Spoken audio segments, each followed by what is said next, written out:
Hi friends, welcome to Big Clap Studios. ఈ ఉగాది కానుకగా వచ్చిన లేటెస్ట్ చిత్రాల్లో యూత్ స్టార్ నితిన్ హీరోగా, శ్రీలీల హీరోయిన్ గా, దర్శకుడు వెంకీ కుడుమల తెరకెక్కించిన మచ్ అవైటెడ్ చిత్రం రాబిన్ హుడ్. ఇక ఈ సినిమా మన తెలుగు ఆడియన్స్ ని మెప్పించిందా లేదా అనే విషయం ఇప్పుడు తెలుసుకుందాం.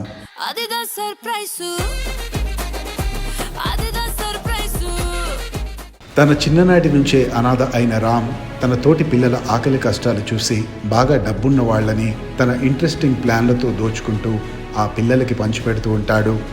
ఇంకో పక్క రుద్రకొండ అనే గ్రామపు నేలలో సాగు చేసే గంజాయికి మంచి డిమాండ్ ఉందని తెలుసుకున్న అత్యంత క్రూరుడు స్వామి ఇంటర్నేషనల్ లెవెల్లో ఎదగాలని చూస్తున్న స్వామికి అలా ఆస్ట్రేలియాలో ఉన్న ఏవి ఫార్మా అధినేత అభినయ వాసుదేవ్కి మధ్య ఉన్న లింక్ ఏంటి?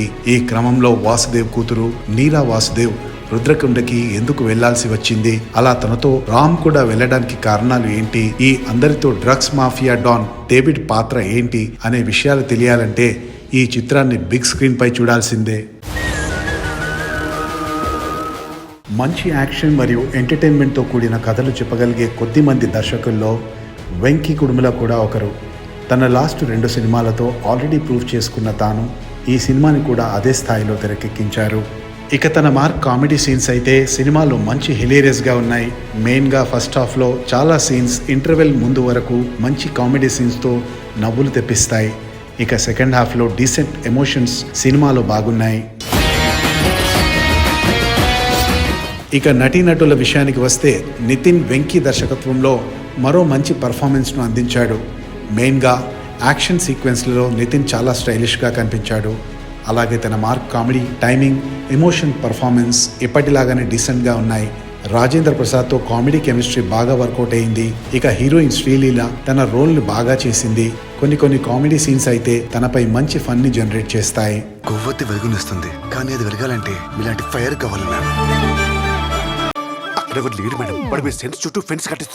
అలాగే నితిన్తో తన కెమిస్ట్రీ మరోసారి వర్కౌట్ అయింది. ఇక విలన్ దేవదత్త నాగే అదరగొట్టారని చెప్పవచ్చు. నెగటివ్ షేడ్లో తన పాత్రకి తాను ప్రాణం పోశారు. స్టార్టింగ్ నుంచే తనలోని విలనిజాన్ని ఓ రేంజ్లో చూపించారు. ఇక వీరితో పాటుగా శుభలేఖ సుధాకర్, లాల్లు మంచి ఎమోషనల్ పాత్రల్లో బాగా మెప్పించారు. అంతేకాకుండా వెన్నెల కిషోర్పై పలు కామెడీ సీన్స్ బాగానే ఉన్నాయి. షైన్ టామ్ చాకో కూడా చాలా బాగా చేశారు. ఇక another important character dashing cricketer David Warner surprise చేశారని చెప్పవచ్చు. లైట్గా కామెడీ టచ్ ఇచ్చినప్పటికీ తనలోని నెగటివ్ షేడ్ని బాగా చేశారు. ఇక ఈ సినిమాలో నిర్మాణ విలువలు బాగున్నాయి. జీవి ప్రకాష్ సంగీతం మెప్పించింది. సినిమాటోగ్రఫీ డీసెంట్గా ఉంది. ఇక మొత్తంగా చూసినట్లయితే ఈ రాబిన్ హుడ్ దాదాపు అన్ని ఎమోషన్స్ని కలిపి డీసెంట్ ఎంటర్టైనర్ అని చెప్పవచ్చు. వెంకీ మార్క్ హిలేరియస్ సీన్స్తో పాటు పలు ఎమోషనల్ సీన్స్ మెప్పిస్తాయి. అలాగే మెయిన్ లీడ్తో సహా నటుడు దేవదత్త నాగే మెస్మరైజ్ చేస్తారు. కాకపోతే ఇంకొంచెం గ్రిప్పింగ్ నేరేషన్ ఉంటే బాగుండేది. అయినప్పటికీ వీకెండ్లో మంచి టైంపాస్ ఎంటర్టైనర్ని చూడాలనుకునే వారికి రాబిన్ హుడ్ డీసెంట్ ట్రీట్ని అందిస్తుంది. మరిన్ని ఇంట్రెస్టింగ్ వీడియోల కోసం మా ఛానల్ని వెంటనే సబ్స్క్రైబ్ చేయండి.